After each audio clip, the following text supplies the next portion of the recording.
pessoas estão me perguntando, Xandão, você voltou? Aliás, você voltou ou não voltou pro Evangelho? E, mano, nesse vídeo eu vou responder essa pergunta para vocês. Porque eu postei alguns stories, fiz algum post e a galera tá querendo saber se de fato eu voltei ou não voltei. E nesse vídeo eu vou estar respondendo essa pergunta para vocês. Será que eu voltei? Será que eu não voltei? Você vai saber nesse vídeo. Mano, eu me afastei quase que eu odiei crente, mano.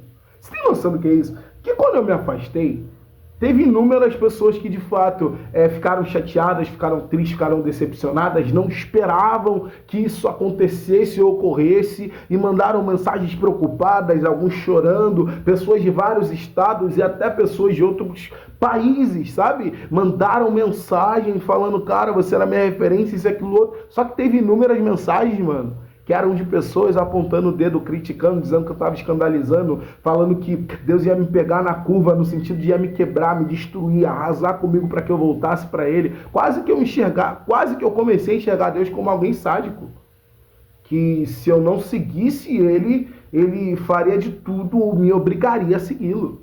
Quase que eu comecei a enxergar e a detestar cada vez mais os cristãos e a Deus, porque falaram que Deus ia me botar no leito, me deixar no hospital travado. Não estou negando que certos tipos dessas coisas aconteçam, sabe? Deus trabalha de formas diferentes com cada pessoa. Só que, mano, falaram que Deus ia me preparar, ia me levar se eu não voltasse.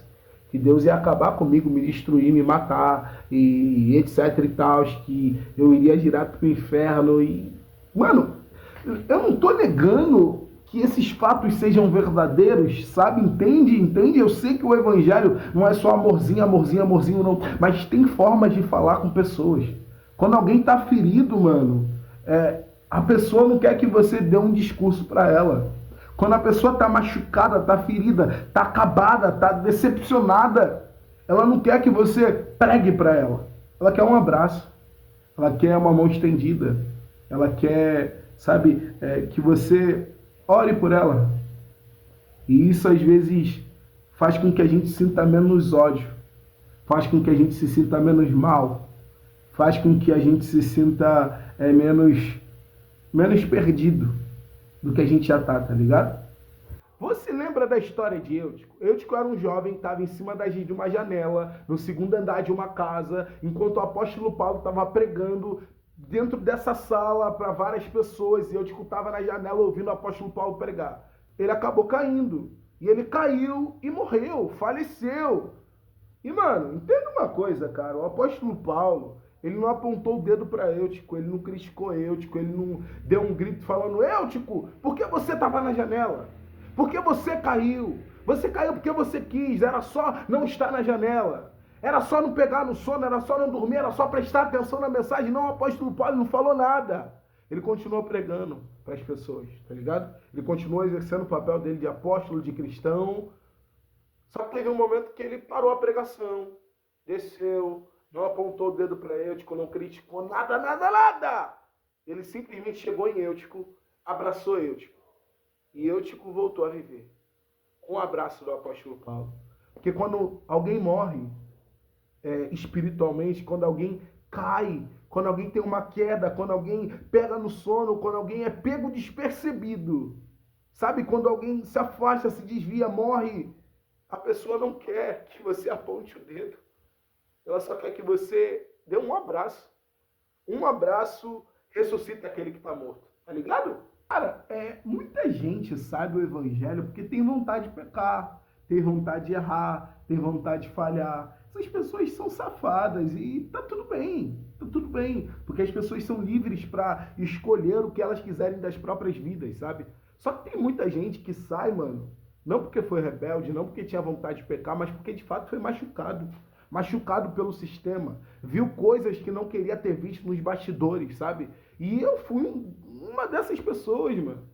E quando a gente tá com dor, mano, quando a gente carrega uma dor no coração, a gente faz cada loucura. Mas é óbvio que eu não tô culpando somente a dor que me causaram, ou a dor que as minhas expectativas frustradas me causaram. Eu não tô culpando a minha dor.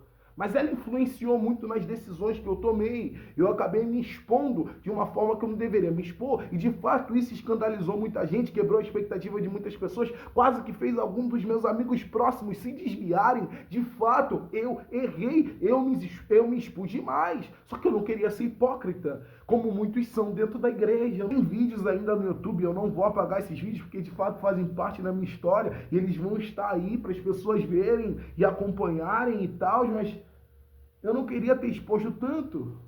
Eu só queria voltar no tempo e refazer, mas não tem como mais. Só que a questão é, eu também recebi mensagens positivas. Sabe, quando a gente está com dor, mano, quando a gente está machucado, quando a gente está ferido, a gente é um pouco egoísta. Eu não vou mentir para você, não. A gente é um pouco egoísta, porque a gente só consegue olhar para a nossa dor. A gente só consegue olhar para os nossos problemas, para as nossas frustrações, para as nossas feridas. Isso faz com que a gente não enxergue com bons olhos. Lembra o que Jesus falou? Se os teus olhos forem maus, todo o seu corpo será mau. Agora, se teus olhos forem bons, todo o seu corpo será bom.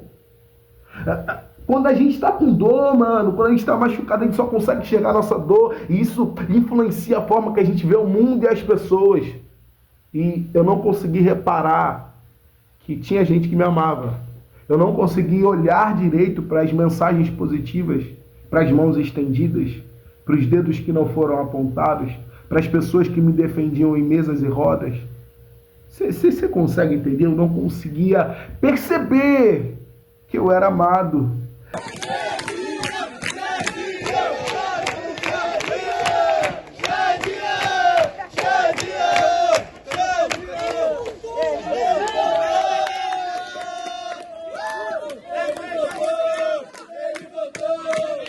E eu fico pensando, tantos jovens aí que estão perdidos pelo mundo, que não conseguiram perceber que estavam sendo amados, sabe? É triste, mano, é triste, porque depois que eu fui pro retiro, mano, eu fui impactado pela presença do Espírito Santo. Mas o que mais me impactou foi saber que tinha gente lá com a mão estendida para mim. Foi saber que tinha gente lá para me abraçar. Foi saber que mesmo eu errando muito, tinha pessoas que não desistiram, que ainda estavam orando, que de alguma forma a minha vida fez diferença na vida delas. Isso marcou a minha vida e me fez querer voltar ao Evangelho, me fez querer me agarrar de novo a Jesus.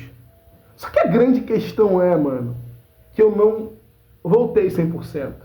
Eu sei que Jesus, ele quer totalmente a gente. Eu lembro muito da pesca maravilhosa, onde Jesus Cristo chega para Pedro e fala assim: vem, que eu vou te transformar em um pescador de homens. E Pedro, João, André, Tiago deixam tudo, largam tudo e vão seguir Jesus. Eu sei. Eu também lembro de Elias, que o cara Eliseu, que quando Elias joga a capa sobre ele, chama ele queima tudo, faz um churrasco, se despede da família e diz: tchau, que eu vou seguir isso.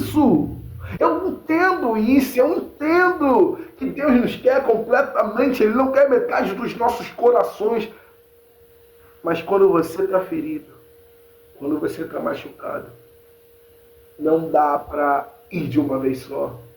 E eu falo aqui não só com quem é cristão, mas também com quem está desigrejado que vai ver esse vídeo. Pelo amor de Deus, mano, vai pecando, vai errando, vai ferido, vai machucado, mas vai aos poucos. Você não precisa ir de uma vez só. Vai do seu jeito, vai da sua forma, vai desse jeito. Vai ter uma hora que a pessoa do Espírito Santo vai tocar em você.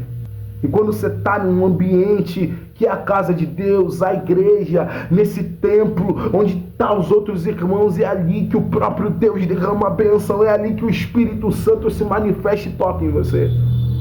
Não estou negando o fato dele poder tocar você em qualquer lugar, ele pode tocar em você em qualquer lugar, mas vai desse jeito. Vai ferido, vai machucado, vai para o local onde tem a palavra de Deus, onde a palavra é pregada. Volte aos pouquinhos. Se você tiver força para voltar de uma vez, volte de uma vez. Mas eu estou voltando aos poucos. Aos pouquinhos eu estou voltando. Então a pergunta é, eu voltei? Estou voltando. Essa é a resposta que eu dou para vocês. Eu estou voltando. Voltando para aquele que me amou.